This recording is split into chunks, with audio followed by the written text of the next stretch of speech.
ধীরে ধীরে স্বাভাবিক হতে শুরু করেছে দেশের আইন শৃঙ্খলা পরিস্থিতি। থানাগুলোতে যোগ দিচ্ছেন পুলিশ সদস্যরা, শুরু হয়েছে পুলিশিং কার্যক্রম। ট্রাফিক নিয়ন্ত্রণে কেন্দ্রীয় ওয়্যারলেস যোগাযোগ চালুর পাশাপাশি সড়কে কাজ করছে পুলিশ ও শিক্ষার্থীরা। সারা দেশে 639টি থানার মধ্যে 599টিতে কার্যক্রম শুরু হয়েছে।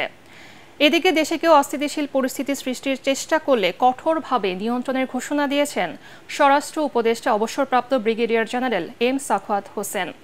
বিশৃঙ্খলা না করে আওয়ামী লীগকে দল পুনর্গঠনের পরামর্শ তার। রিপোর্ট করছেন ইমদাদুল্লাহ বাবু।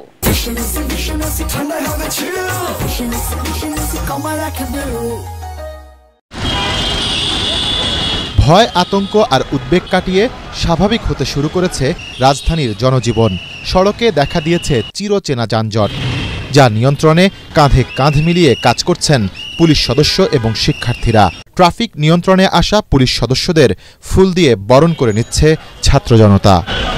এরই মধ্যে চালু হয়েছে ট্রাফিক নিয়ন্ত্রণে পুলিশের কেন্দ্রীয় ওয়্যারলেস যোগাযোগ।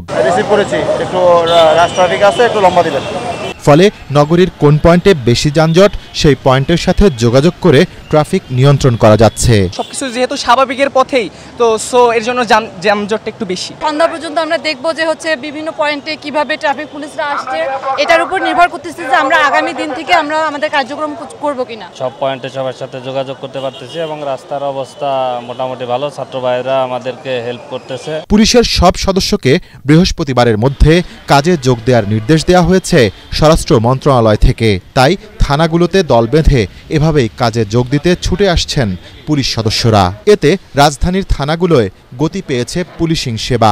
সাধারণ ডায়েরি এবং অন্যান্য সেবা নিতে পেরে খুশি নগরবাসী। জিডি করার জন্য আসছি, তো এসে কার্যক্রমটা আজকেই আলহামদুলিল্লাহ শুরু হয়েছে। আলহামদুলিল্লাহ সেবা পাচ্ছি, তারা খুব সুন্দরভাবে কাজ করতেছে। পুলিশ কর্মকর্তাদের আশা 2-1 দিনের মধ্যে পরিস্থিতির আরও উন্নতি ঘটবে। কম সময়ের মধ্যে সিনিয়র স্যারদের নির্দেশনা অনুযায়ী পরিস্থিতি বিবেচনা করে আমরা সম্পূর্ণভাবে আমাদের যে পুলিশিং কার্যক্রমটা সেটা আমরা শুরু করতে পারবো বলে আশা রাখি।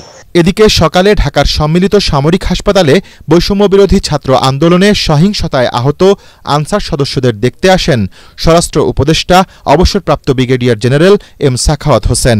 পরে গণমাধ্যমকে তিনি বলেন, আন্দোলনে নিহত অনেকের শরীরে নিষিদ্ধ অস্ত্র থেকে ছোঁড়া বুলেট মিলেছে। আপনাদের পার্টি রিঅর্গানাইজ করেন, এই পার্টির অনেক অবদান আছে বাংলাদেশে। তারা আসুন, যারা রেগুলার করতে চান। এখানে মারামারি কোনো লাভ নেই। আরও কিছু লোকের মৃত্যু আমরা চাই না। অলরেডি 400 থেকে 500, তারও বেশি মারা গেছে উভয় পক্ষে। পুলিশের এই অবস্থা হয়েছে, আনসারের এই অবস্থা হয়েছে। আর আমরা যদি উস্কানি দিতাম তাহলে আপনারা টিকতে পারতেন না আর্মি ফায়ারে। কারা অবৈধ অস্ত্র ব্যবহার করছে সে বিষয়ে তদন্ত চলছে জানিয়ে নিষিদ্ধ অস্ত্র জমা দেওয়ার আহ্বান জানান স্বরাষ্ট্র উপদেষ্টা। ইমদাদুল্লাহ বাবু, ATN বাংলা, ঢাকা।